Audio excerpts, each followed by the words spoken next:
Hello guys, उम्मीद है आप सब बढ़िया से हैं।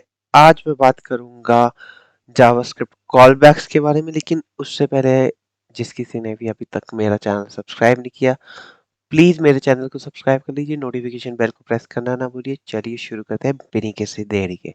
सो जावास्क्रिप्ट कॉलबैक्स क्या होते हैं, ये बहुत ही इंपॉर्टेंट टॉपिक है। सो जावास्क्रिप्ट कॉलबैक होते क्या? A callback is a function passed as an argument to another function. मतलब ये एक आर्ग्यूमेंट की तरह पास किया जाता है एक एक और फंक्शन में, ठीक है। सो इसका आइडिया क्या है? Idea behind callbacks is to allow a function to accept a function as an argument which can be called within the function. अब देखो एक एग्जांपल के तौर पे मैं आपको दिखा देता हूँ कि ये किस तरीके से करता है। सो A function, a callback is a function passed as an argument. Argument मैंने आपको पहले बताया कि क्या होता है। Argument हमारा ये होता है, ये जो चीज होती है, ठीक है। फंक्शन के अंदर जो भी पास होता है वो आर्ग्यूमेंट होता है, ठीक है। So as an argument to another function.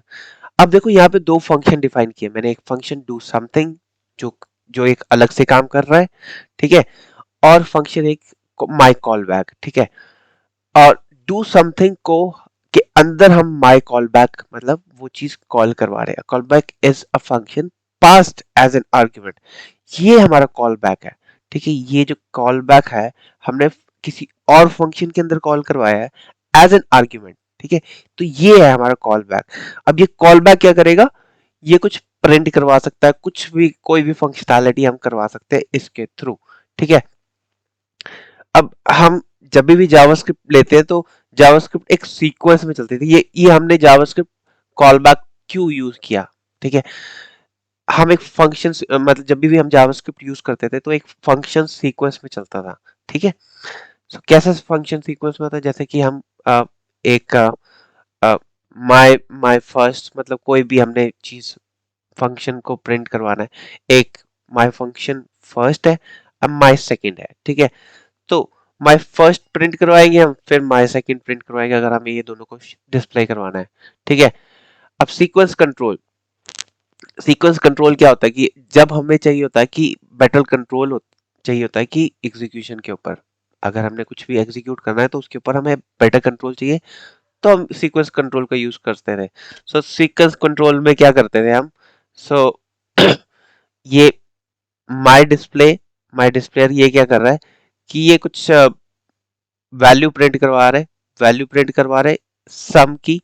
सम हमें एस ओ एम ई कहाँ से आ रहा है? सम जो है हमारा ये यहाँ से आएगा रिजल्ट से। अब रिजल्ट क्या होगा? ये माई कैलकुलेटर। तो ये एक सीक्वेंस में चला चला रखा है कि हमने एक एक डिस्प्ले करवाया। ये क्या कहते हैं, वेरिएबल है। वेरिएबल के अंदर हमने फंक्शन कॉल करवाया, ठीक है। फंक्शन को ये फिर वेरिएबल को हम कॉल करवा रहे हैं, जो हमें यहाँ पे वैल्यू मिल रही है इसकी, उसको कॉल करवा रहे हैं, ठीक है। सो इन दोनों में क्या दिक्कत थी? The problem with the first example you can. अब हमने जो पहला एग्जांपल किया ये वाला, इसमें हमें दो बार कॉल करवाना पड़ रहा है फंक्शन, जो कि गलत है, ठीक है। और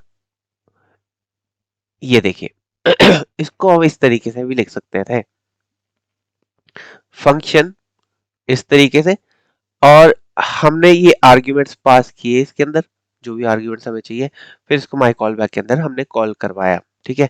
और इस तरीके से हम इसको प्रिंट करवा सकते हैं।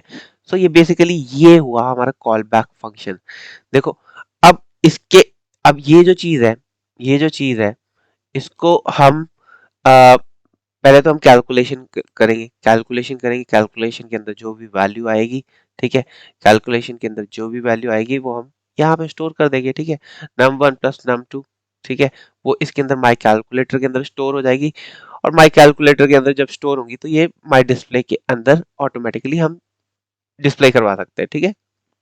तो हमारी यहाँ पे वैल्यूज आ जाएंगी, ठीक है। यहाँ पे माई कॉल बैक आ गया, और इस तरीके से हम एक एग्जाम्पल है, इस तरीके से हम यूज कर सकते हैं। सो होप आपको ये सारी चीजें क्लियर हो गई होंगी। आगे हम बहुत सारे एग्जाम्पल करेंगे कॉल बैक के ऊपर, बट आपको ये थोड़ा बहुत टच बेसिक जनरल कंसेप्ट आपको ताकि समझ आ जाए कॉल बैक का, उसके बारे में हमने ये थोड़ा सा डिस्कस किया है कि ये क्या करता है। सो इन केस कोई भी डाउट है प्लीज कमेंट सेक्शन में बता दीजिए, and thank you so much guys, and I will see you next time.